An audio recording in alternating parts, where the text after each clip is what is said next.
मत्स्यावतार, विष्णु का पहला अवतार, एक अनोखे और महत्वपूर्ण तरीके से प्रकट हुआ, पारंपरिक जन्म के माध्यम से नहीं बल्कि एक चमत्कारी परिवर्तन के माध्यम से।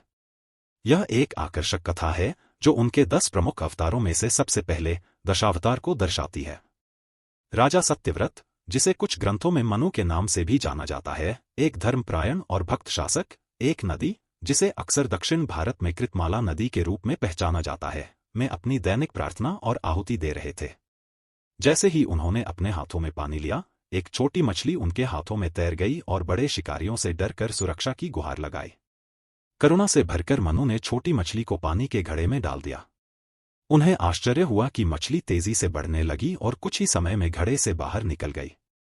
फिर मनु ने उसे एक बड़े बर्तन में रखा, फिर एक टैंक, एक तालाब में, और अंत में उसे विशाल महासागर में छोड़ना पड़ा क्योंकि वह लगातार बढ़ रही थी। जब मछली बहुत बड़ी हो गई और पूरे महासागर को भर दिया, तो उसने भगवान विष्णु के रूप में अपनी असली पहचान बताई। एक सींग वाली इस शानदार, विशाल मछली ने मनु को एक आसन्न विनाशकारी बाढ़ के बारे में बताया जो 7 दिनों में दुनिया को निगल जाएगी। तभी भगवान विष्णु ने अपने भव्य मत्स्य रूप में अपनी असली पहचान और आसन्न प्रलय का खुलासा किया।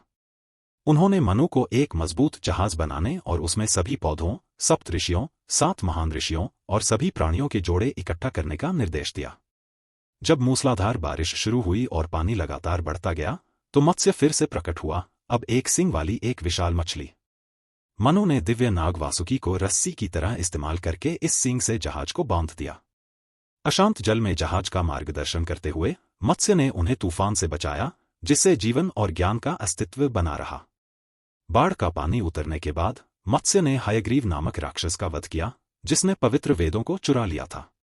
इसके बाद विष्णु ने सृष्टिकर्ता ब्रह्मा को वेद लौटा दिए, जिससे ब्रह्मांड का नए सिरे से निर्माण हो सका। दरअसल भगवान विष्णु ने ब्रह्मांडीय संतुलन बनाए रखने के लिए मत्स्य के रूप में अवतार लिया था। कई कथाओं के अनुसार ब्रह्मांडीय परिवर्तन के दौरान या ब्रह्मा की नींद के दौरान हयग्रीव नामक एक राक्षस ने उनसे पवित्र वेद चुरा लिए थे। वेदों को सभी ज्ञान, ब्रह्मांडीय व्यवस्था और धर्म का स्रोत माना जाता है। इन चुराए गए शास्त्रों को पुनः प्राप्त करने के लिए विष्णु ने मत्स्य के रूप में अवतार लिया। हयग्रीव के छिपने वाले समुद्र की गहराई में गोता लगाकर मत्स्य ने राक्षस से युद्ध किया और उसे परास्त किया तथा ब्रह्मा को वेद वापस लौटा दिए। यह कार्य ब्रह्मांडीय संतुलन बनाए रखने के लिए महत्वपूर्ण था क्योंकि वेद सृष्टि और ब्रह्मांड को नियंत्रित करने वाले सिद्धांतों का खाका प्रदान करते हैं। उनके बिना अराजकता और अज्ञानता व्याप्त हो जाएगी, जिससे ब्रह्मांडीय व्यवस्था बाधित होगी। मत्स्यावतार की कहानी एक महान ब्रह्मांडीय बाढ़ से गहराई से जुड़ी हुई है, जिसने पृथ्वी पर सभी जीवन को नष्ट करने की धमकी दी थी। मत्स्य के रूप में विष्णु ने धर्मी राजा सत्यव्रत को आसन्न जल प्रलय के बारे में चेतावनी दी और उन्हें एक बड़ा जहाज बनाने का निर्देश दिया। मनु को सप्त ऋषियों, सभी पौधों के बीजों और सभी जीवित प्राणियों के जोड़ों को जहाज पर इकट्ठा करने का काम सौंपा गया था। इसने न केवल मानवता की वंशावली के संरक्षण को सुनिश्चित किया, बल्कि बाढ़ के बाद ब्रह्मांडीय चक्र की निरंतरता के लिए आवश्यक जैव विविधता को भी सुनिश्चित किया।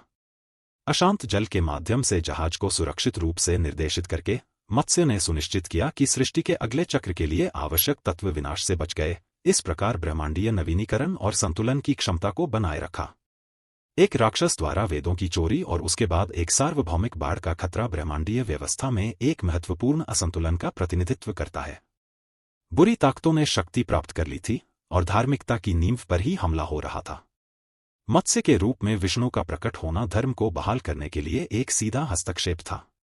राक्षस को हराकर और भविष्य के बीजों को बचाकर उन्होंने बुराई पर अच्छाई के प्रभुत्व को फिर से स्थापित किया और एक नई धार्मिक शुरुआत का मार्ग प्रशस्त किया। बाढ़ के दौरान मनु को मत्स्य द्वारा दिए गए मार्गदर्शन और ज्ञान ने सृष्टि के नए चक्र में धर्म पर आधारित समाज की नींव भी रखी।